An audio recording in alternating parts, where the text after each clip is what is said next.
captain. First officer, give me control of the plane. Let me handle it. You don't worry. Let me control it.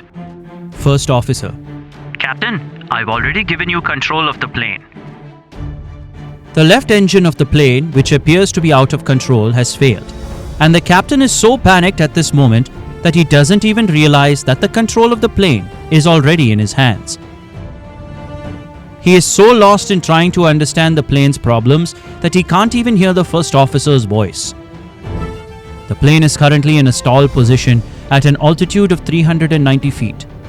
Before the captain or the first captain can do anything, the don't sink safety warning starts sounding in the cockpit. What happens next?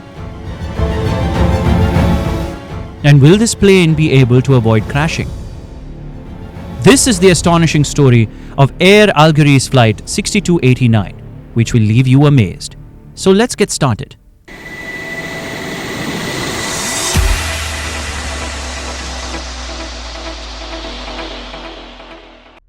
March 6, 2003.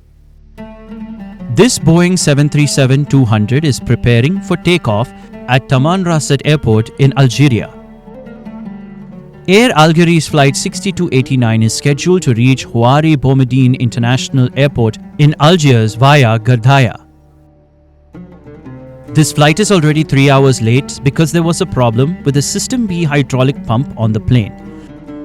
Although this plane is almost 20 years old, Air Algeria has maintained it very well. Besides this temporary issue with the hydraulic pump, the plane is in pretty good condition. The 737-200 is equipped with two JT8-17A ducted low bypass turbofan engines, which look brand new from the outside.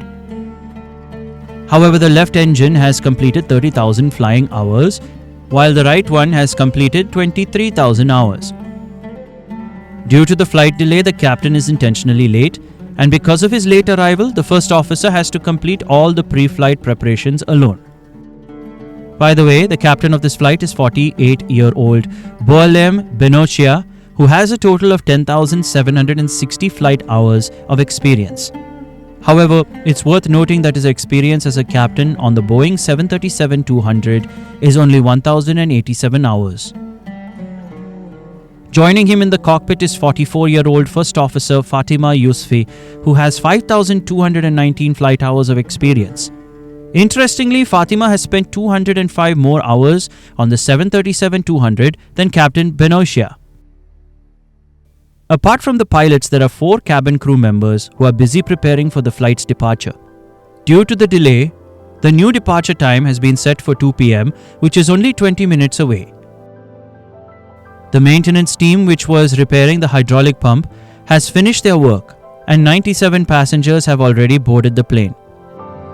Although 100 passengers were supposed to be on this journey, 3 passengers encountered documentation issues, preventing them from boarding the flight. So currently, there are 97 passengers on Flight 6289. Among these 97 passengers is a 28-year-old Algerian soldier named Youssef Jilali, who is seated in the last row of the plane. It's worth noting that Youssef Jilali hasn't fastened his seatbelt, a mistake that is about to turn out to be the best one of his life. How? We'll find out later. For now, due to the captain's late arrival, the first officer is completing all the initial setup and walk around for the plane on her own. She has also ensured that 4.6 tons of fuel have been loaded onto the plane, which combined with the 97 passengers and lots of luggage brings the takeoff weight of the plane to 48,708 kilograms, just 800 kilograms below its maximum limit. This will prove to be a very important factor in today's incident. Finally, after most of the outside work on the plane is finished, the captain arrives. But despite being so late, he doesn't help the first officer with her tasks. Instead, he assigns the responsibility of flying the plane on its first leg to Gardaya to the first officer and gets busy chatting with the cabin manager. Meanwhile, after finishing all her work in the cockpit, the first officer begins the departure briefing, where she discusses the plane's different takeoff speeds, such as V1, VR and V2. She also briefs the captain that he needs to set the engine pressure ratio, or EPR, to 2.18, which means full thrust. As the first officer continues with the briefing, the captain interrupts her as if he already knows everything. He stops the briefing and resumes his personal conversation with the cabin manager. Seeing that the captain has no interest in hearing the rest of the briefing, the first officer calls the tower to inform them that their plane is ready to proceed. Upon receiving confirmation from the tower, the plane begins the pushback process.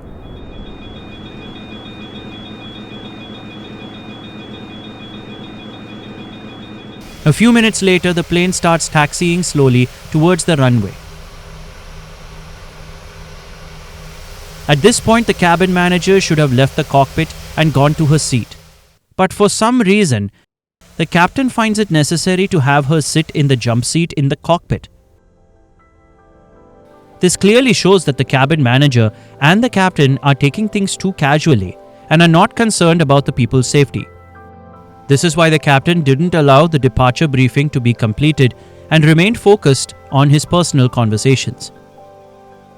In aviation, it is basic practice that the pilot's full attention should be on the plane's safety during takeoff and landing.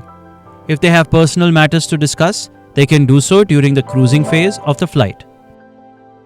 No matter how much of an expert you are on a route or plane, you should always listen to and complete the briefing with full attention. The briefing plays a crucial role in helping you focus and facilitating crew resource management. In aviation, an emergency briefing is conducted before takeoff, which is very important from a safety perspective. This briefing covers all the drills that should be followed in case of an emergency. This ensures that every crew member understands their role and their muscle memory is activated so that they know exactly what to do in the event of an emergency. In addition, a short form of this emergency briefing is repeated during taxiing to clear up any confusion that might have remained and to firmly embed every drill in the crew's minds. Moreover, there is a special engine failure procedure briefing, where the steps to be taken in case of engine failure are discussed. However, this briefing varies depending on the airport, airline, or aircraft. The shocking thing is that none of these briefings were conducted on this flight. Instead of focusing on these, the captain is still engaged in personal conversations with the cabin manager. It's now 2:12 p.m. and the plane has reached the holding point of runway 02 while taxiing.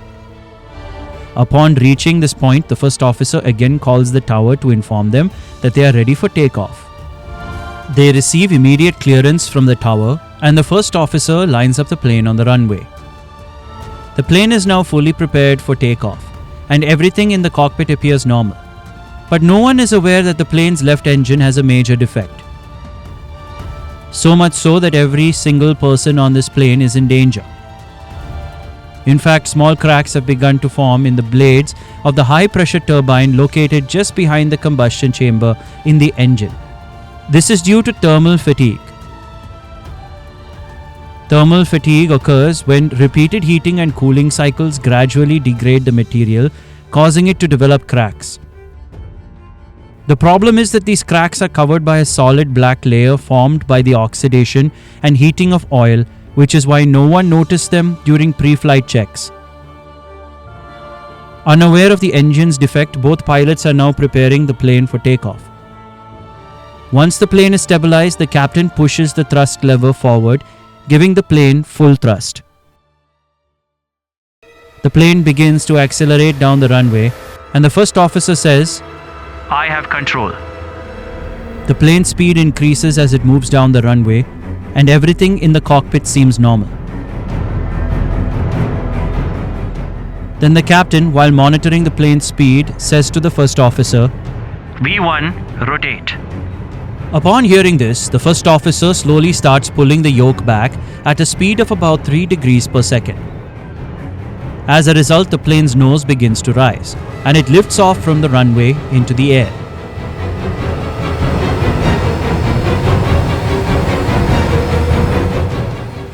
At this moment, the plane's speed is 160 knots, and it has been airborne for only 5 seconds. Meanwhile, the first officer asks the captain to retract the landing gear. But as soon as she says this, the high-pressure turbine blades of the plane's left engine fracture with a loud bang. The left engine fails, losing all its thrust in an instant. This fracture severely damages the second stage turbine blades, which are behind it, leaving no way for the engine's heat to escape, causing it to start melting from the inside. In simple words, this flight is now in big trouble. As soon as the engine suddenly fails after takeoff, the pilots are shocked. But things haven't spiraled out of control just yet. The left engine may have failed, but there is no fire, and the right engine is still providing full thrust. This is a scenario for which pilots worldwide are trained every 6 months, and if handled calmly and by following the rules, it isn't an impossible situation to manage. However, the careless actions of the pilot and crew members before this flight took off are starting to show their consequences. When the engine fails, the aircraft suddenly starts tilting to the left. To correct this, the first officer immediately pushes the right rudder, and the plane straightens out to some extent. The plane's landing gears are still deployed, making it difficult to keep the aircraft balanced in this condition. Although the first officer had asked the captain to retract the landing gear, the explosion in the engine may have startled the captain so much that he forgot to do so. The first officer is struggling to keep the plane under control. In her panic, she exclaims, "What is happening?" In this situation, instead of panicking, pilots should follow a very specific procedure. Until the plane reaches at least 400 feet in altitude, the pilot flying should focus entirely on flying the plane, while the pilot monitoring should assist them. Once the plane has stabilized at 400 feet, they should begin to assess the problem. The pilot monitoring should check the memory items and discuss with their partner before taking any necessary actions. For instance, in such a case, the engine start lever should be cut off to stop the fuel supply, preventing the engine from catching fire. Unfortunately, none of these steps were taken by the pilots of Flight 6289. Instead, the captain takes control of the plane and continues to climb at an 18-degree angle, which is a terrible decision. Many of you might think that the captain taking control was the right move because he's more senior and can handle the situation better. But in reality, that's not the case, and there are two reasons why. First, the first officer had handled all the flight preparations while the captain was busy talking with the cabin manager. This means the first officer was more familiar with the situation and could have flown the plane better. Second, in such an emergency scenario, especially at such a low altitude, control of the flight should not be transferred from one pilot to another. It's best for the pilot who initially took off to continue flying and follow the emergency procedures. However, the captain fails to consider these critical factors. In reality, the captain had ignored the pre-takeoff briefings, leaving him mentally unprepared to handle the situation. He's treating this fully loaded plane with one failed engine and landing gear still deployed like a normal takeoff, which is a completely wrong approach. Finally, at 300 feet, the inevitable happens. The plane suddenly starts losing speed rapidly. The captain, now thoroughly panicked, shouts to the first officer, "Give me control of the plane. Let me handle it." even though the first officer had already handed over control. As she points out, "I've already given you control." the first officer then asks the captain once more, "Should I retract the landing gear?" But she gets no response. It becomes clear that the captain is so focused on understanding the plane's problem that he's not even hearing the first officer. He also fails to realize that the plane's nose is too high. In this situation, the plane's pitching altitude should be at 12 degrees, but the captain continues to climb at an 18-degree angle. As a result, the plane edges closer to stalling. Seeing that things aren't making sense, the first officer immediately picks up the hand mic to contact ATC saying, "We've got a slight problem." At that moment, the stick shaker activates in the cockpit, a major sign that the plane is about to stall. 12 seconds have passed since the engine failed, and the plane is now at 390 feet, stalling. The cockpit is filled with intense vibrations, and the passengers in the back now realize that their lives are in danger. Despite everything that's happening, the captain doesn't seem to grasp that he needs to lower the plane's nose. Instead, he continues to fly at the same angle. Finally, the plane stalls completely and starts to fall rapidly, with the right wing dipping down. The controller at the tower, watching this unfold, quickly realizes that Flight 6289 is in serious trouble.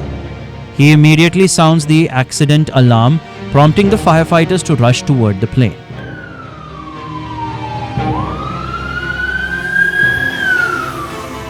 In the cockpit, amid the intense vibrations, the "Don't Sink" warning begins to blare. Don't sink. But before the captain or first officer can do anything, at 2:15 and 18 seconds p.m., the plane crashes violently near the end of runway 02. The rear of the plane and the right wing hit the ground first. And within moments, the fuel inside ignites, engulfing the plane in flames. The fireball of a plane crashing through the airport boundary crosses a road and finally comes to a halt on the other side.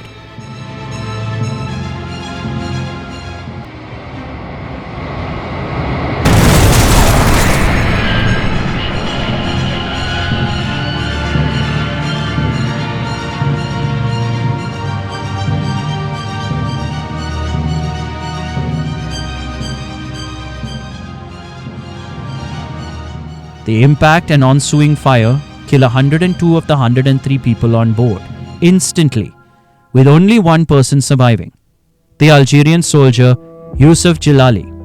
He was sitting in the last row without a seatbelt.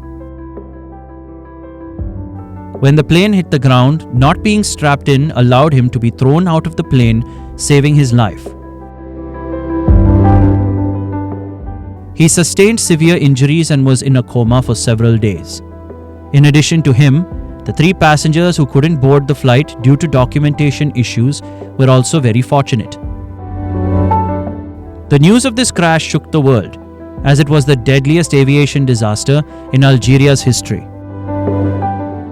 An investigation eventually revealed that the crash was caused by engine failure, the captain's negligence, and the inability to correctly diagnose and solve the problem. It's been 21 years since this tragedy, but the horrific images still linger in the minds of Algerians. That's all for today's video. I'll see you soon with another interesting story. Until then, goodbye and take care.